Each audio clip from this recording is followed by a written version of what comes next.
Is Karen and Shay. Again, this is live. It's a new vibe. Vibe. What I put vibe? New vibration. Welcome to Daily Divine Guidance. We've been praying about maybe a different name, or we'll figure it out. Good evening, almost morning. I just wanted to come on and greet you guys and let you know that all is well. We are still yet trusting God, but still yet processing things that we have to deal with on our own, and we do our best. But in the meantime, you are now under the sound of my voice, and I want you to enjoy this session. All right. Now we have our tambourines and our Bibles, or tambourine Bible, and our hat. And we would love to do a church check-in, but the hour is late. So we're going to save you. All right. And of the visuals. Okay. And we're going to move ahead and just get excited. Get excited about the things that are coming, the things that God is planning, and processes, trainings, thoughts. There's so many things that is in the air right now. There are new businesses, new ideas, new situations, and God is opening that door. He's using people, of course, to open doors and to see new waves of opportunity. There are so many good things that God is showing me for people. One is open to training, not necessarily for yourself, but you as the trainer. Now, this may be something very small, but it's great. It is. I recall working in a call center, and my credentials, I guess, was shocking for these people. And they did not believe that I had so much education. Now, I don't have any degrees, but I have certificates, and I have the ability to learn quickly a lot of information. Now, I'm older now, and I have more time, naturally. And so when I was doing my application again, they kept asking for me to keep resending documents as if we're still investigating. We're still checking. We need you to upload that again. I don't know if they wanted me to be discouraged, or they were just like, okay, do it again. Just do it again. We're still investigating. We need to ensure that you really have these credentials. You say you do. I mean, you don't just have a high school diploma. You have other trainings. Really? Okay. Well, resend that. Redo this part. Fill this out. And I'm like, Jesus Christ, what is FBI applicant? What is? So good. Welcome, one person. I can't see who you are, but welcome and greetings. And so, in our training, I don't know what they were going through. It's not a bad thing, but there was this plump-sized lady that had personality concerns, very questionable. She was reputable, but very questionable because she was not secure with herself. She told us a lot of stories of a marriage. We don't care. We were there to train, but I guess she wanted to connect. Well, thanks for that information, lady. Okay. And so in the training, she was pretty good.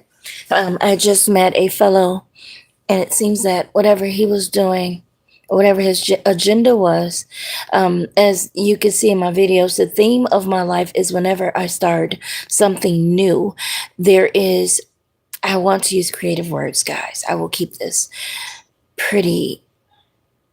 I'll keep it pretty classy. I'll try. There was some people or person or something that would always plug in a distraction. So on my completion of my home health aid certifications and licenses, well, I didn't get a license. It was more of certification.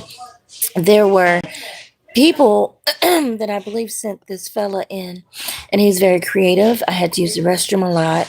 I don't know what that was, but I was not able to sit still in this training. Okay, so I had to go to the restroom frequently. I don't know what was going on. They did have beverages in this training, so I did drink frequently. And I mean, every 5 seconds, like, oh my God, I really had to go. And I believe the trainer was disturbed because I was smaller than her naturally. I probably was very attractive at the time, although maybe chubby. Thankfully, guys, they had a very beautiful. Oh, I should do that. Oh, that's an idea, guys. They had a Zumba class. In this class, I loved it. I think she was there maybe from 11 to maybe 7. Very nice lady. A very nice lady. I don't know what they paid her, but it was a very, very nice thing for me. This time of a day, I would take 30 minutes to an entire hour. No, I actually did 30 minutes with the Zoom to start burning calories or whatever. And then I would take the last 30 minutes and go and eat or take a walk after eating maybe a banana or some types of nuts or drinking something like water. And I lost so much weight. It was so much fun. And yes, there were men that were there or that would come in, and I guess they saw my weight loss. I didn't notice it. I did not until I took a picture. And it was very like, wow, good Lord. So I loved it. I loved it. I thought it was a great idea to have at a job. They also had, I think, exercise machines. It was a wonderful idea, guys. I loved it. And so in our training, I'm going from, well, no, we hadn't started the Zumba, but I was smaller than her naturally. She was super tall. She dressed fairly well, but she didn't dress well. Anyway, so again, when you are plus size and you maybe have a lot of height, it's not a good idea to think that you're short, petite, and you can wear all this stuff. You have to really wear things that really flatter you, that do not really show your curves. In other words, wear things that accentuate your waist but drapes down. You don't have to put on super tight things to hug you. Okay. Um, my weight is fascinating due to people loving to drug and alter me.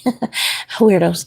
And so I find myself with a gut or a belly or something in the abdominal area that's high, not low. Now it's low and dripping and hanging. And I'm like, this is weird. And people are just experimenting on me. I'm like, that what? Like I was slim, I was small, I was fine, and all of a sudden I just started blowing up in various places. Skin started breaking out, hair won't grow. It was weird, but I still went to this training. The lady was training; she was very good, but I don't think she was comfortable. So me hopping around made this lady very uncomfortable. You could tell she was just really irritated for the class, like I was a distraction. But if you're gonna learn it, you're gonna learn it. Okay, if you're gonna get it, you're gonna get it. So I think she had already told the people on the floor, or my favorite stalkers were already there going, I don't think she's a good fit. You guys shouldn't hire her. See how what she's doing, all that running around. See, she's not a good fit. She's disabled. Whatever they lie about on every job, to every community, to everybody. People lie a lot about who I am, and people that don't know me, like the newer kids, they don't know me. I'm not anything that people have said, and it's frustrating frustrating with the FR that people buy into. I'm not worthy of living. Anyway, this lady continues to look at me with the side eye. I believe she's telling my supervisors that I will be on the floor with. Nope, she's not going to work out. She's not sitting still. She's probably not obtaining the information. Lo and behold, I'm in the corner like a darn Jim Jerry Maguire character making deals spinning in my chair. I promise you. I was over there making deals with the devil selling something. And someone even got on the phone, I will buy anything you're selling. I mean, what did they say? Whatever you're selling, I'll buy it. I mean, I was over there making deals, guys. In fact, they did come to me later and tell me I was the top performer, the only one on the floor that was performing so well, and the higher ups decided to keep me over into the new place, and everyone else was getting laid off. Now, I do understand that this layoff really was, sorry, this me going to the next level really was their attempt and their little high school meeting to put a nail in the coffin.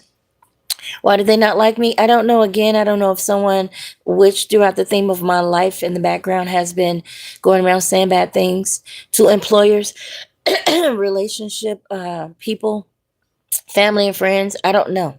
But someone has absolutely been trying to make me look absolutely bad in front of everyone. And my favorite thing is F them. All right.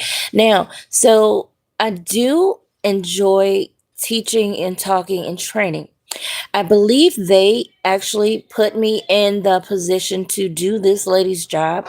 And these people were upset and they just chose to move me around and get me let go of. Now, with this weight loss that I had in this Zumba class on this job, this did once again attract a lot of men. I didn't notice the change. I mean, I took a picture, but I'm young even now. I'm losing weight. I didn't notice it. Someone asked me. And the only reason why I did maybe notice, maybe because I'm not into, oh, I got to look this way or that way. F people, they like you or they don't. That is my little cot someone got me on. They really want me on the floor. But I chose to hustle up enough money to at least have a bed. A cot is not comfortable. But until I'm able to sit these numbskulls down, whoever's been in my life trying to treat me like a dog, I don't know why, except they have a mental problem. No one's ever told me why people are so engulfed in my business, except I'm a billionaire and I freaking don't know and they're trying to hide me. I don't know. So anyway, I believe that maybe I had some type of promotion to be maybe a supervisor or team lead.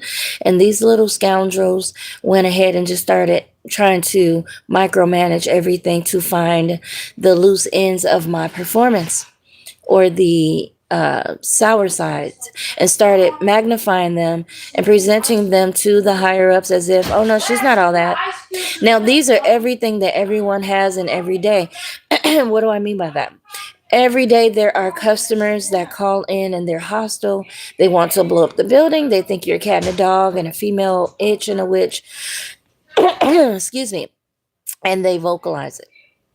They feel like they're paying a mortgage or an extra car note and they want to call in and let you know, I just want to vent, and you are to sit there and listen. Okay. Turn the volume down and listen. Now, in your learning, your exploration, while you're talking to them, verify what their needs are. Most times, not most times, but sometimes people just want to vent. They just want you to listen to them saying, I feel like I pay too much. There's nothing you can do about it. There's nothing they can do about it. But it's like crack to some of these people. They're going to stand it anyway. They just want to call and cuss you out. They're customers. You listen. They're paying you money. Now, you're not the owner, but you do get bonuses. So you just listen. I completely understand. Yes, ma'am. Now, some fools get mad if you're doing all that stuff. They feel like you're interrupting them and you're waiting to say something because they're in a crazy mode. So sometimes you have to be silent. Just put it on mute and listen. Hum it out. Do your nails. Chime in. Okay. Go back out. Is what it is. So I learned a lot along the way about people, about active listening. People do not listen. And this is what angers people. This is what people do not understand about me. I completely understand that when God gave me ears, hands, eyes, and nose, and a nose and a mouth, these things were to be used for his will. Now, this is not magic. I'm not saying like I'm some gung-ho church girl singing in the choir. I was. But you guys have turned me inside out. I can't stand y'all. But it taught me a lot. What it's taught me is active listening. And this is how I can pick up on what people are saying. When people are talking, I can kind of feel their vibration. Whether it's anger out those with the smile, whether it's stealth mode, I'm going to kill you with the smile and some jokes, I can pick it up. And when people say they're going to kill me in their language, their body language, I can feel that. And trust me, we ain't spending time together. God bless your ministry. Now, I've been a fool before. I've ignored it or just wanted to play with it or just explore it or go, man, I don't have an option right now, so let me just pay attention. Sometimes you can't run from everything. So in training, you meet a lot of people that could be hostile while you're listening. Not in training, but in life or in businesses, in customer service, in call centers. You meet people that are literally hostile. They hate the service, they hate the people, they hate the product, but they're addicted. So they stay with it. And they call you to let you know, I hate this crack. It makes me sick. I can't get rid of it. But I enjoy it so much. And you listen. So no, they don't want you to sell them anything. They want you to help them find a lower price or something better in another company. But you don't do that, right? I mean, you could friendly say in a friendly manner. Friendly? No, anyway, you can be friendly and say, hey, look, AT&T has a deal. I mean, you could do that, but does that make sense if you work for Comcast? No. So you have to kind of just sit with them as a hostage for a moment and just listen. And yeah, they send bomb threats over the phone. Yeah, that's why we're going to blow that ish up. You know, hey, see, that sounds like murder, right? It does. And what do? I completely understand. If you can hold the line for me, I'll be right back. And you call your supervisor, and the supervisor get on the line, and you all start marching. Because you don't take that lightly. All right. I meant what I said. So you're actively listening to people. And you don't have to do no FBI investigation. You get off the phone and tell your supervisor, we have a bomb threat. And everybody starts to evacuate because you're actively listening. People don't listen to each other. They don't listen. They think they know everything. If they don't like you, they absolutely are not listening. How effective is the business? If you hear Ebonics come across, hey, I need, you know, yeah, yep, yep, yep, or hello, how you doing? I mean, if you can ignore people because of your personal preferences or your offenses to how they sound, then you're probably not going to be a very effective worker. You have to get over that. This is business. You're not at home. You're not on your personal phone. You're not in the hillbilly hickory hills. Well, I don't know what to say. You're not in the hood, in the urban areas, in the corner stores. People pop their lips and pat their wigs, and they look like little characters from Fat Albert. I'm just saying. You can't be on the phone being prejudiced. You're there to do a service. You're there to help the business. And you want to be an asset. So no matter who comes across the line, what you're looking for is to answer their questions, to answer their problems. Period. You're to address their problems and do it effectively. And to do it right the first time. So you have to learn to listen actively. Not just, yeah, okay, I'm just going to give you a deal. Don't everybody want a deal. People really just want you to listen to them sometimes. Sometimes people just want, like I said, to vent. Sometimes they want various things, and you should be able to actively listen to that. So they don't always call in for a deal. They don't always call in because they want their bill lowered, or they could say they want the services canceled. Doesn't mean that they want the services canceled. So you ask a few more questions. And you'll hear them say, I really like, okay, they can come in with, oh, I wish I can kill you guys. I hate you guys. This is stupid. This bill is stupid. How is it $375? And I have the home security service. I have this and that. That alone is like $199. Oh, back in the day. I don't know what it is now. So then if you have the full package of everything in the house, such as the phone, the internet, maybe they have cell services now. I don't know. You have the kids channels, you have all of the channels. That's a lot of money. So that's why it's $300, $400, $500. Jesus. But they can't change it really. I mean, we have promotions periodically. We can explain that to them. We can take some things away, but they enjoy everything as it is. So no, they don't want to cancel. They don't want it lowered in a sense. They're fine. They're just mad. So no, they don't want to cancel. They're just mad. And you have to know that. And plus, if you're in the retention center, your job is to retain. So if they're calling to say they want to cancel, it's your job to. Most people just try and keep them. My thing is to really review the services. If they're telling you they can't afford it, really, then you're looking to maybe help them not necessarily remove some things, but really see if they need it. And even if they don't want to, like some people just like everything, but they don't need it.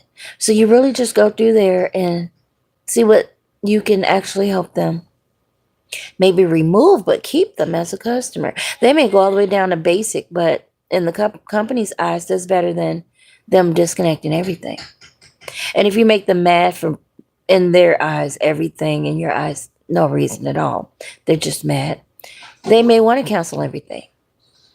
As long as you're capable of listening to the customer and trying or attempting to keep them as a customer and you manage that, then they pay you royally. And those heathens were so upset that I was sitting there making all of that money. They orchestrated a way to get me out of the company because they were stealing anyway. They were. I believe that. They were stealing the bonuses.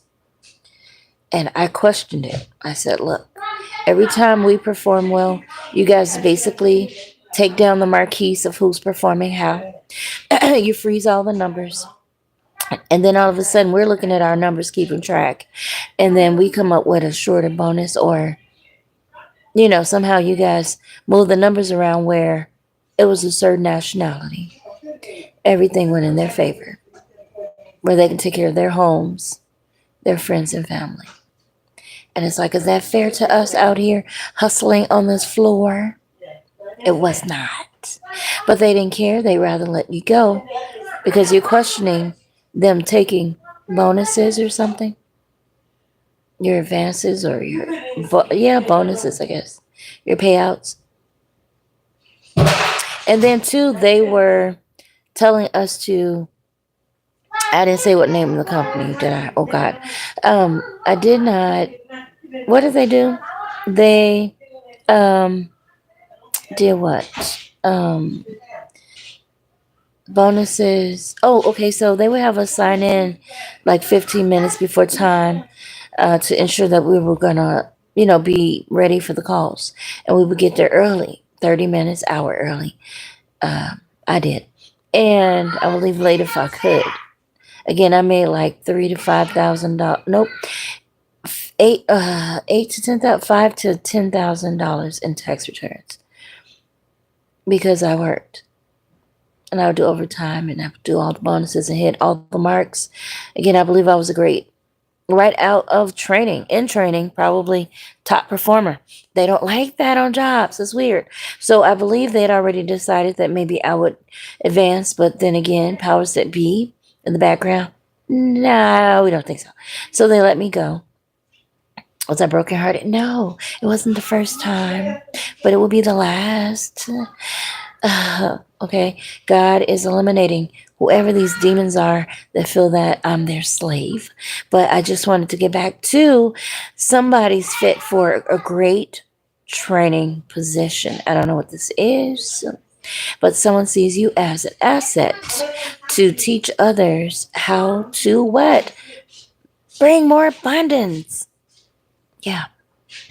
But you've been in such a funk. They were like, let her go do that.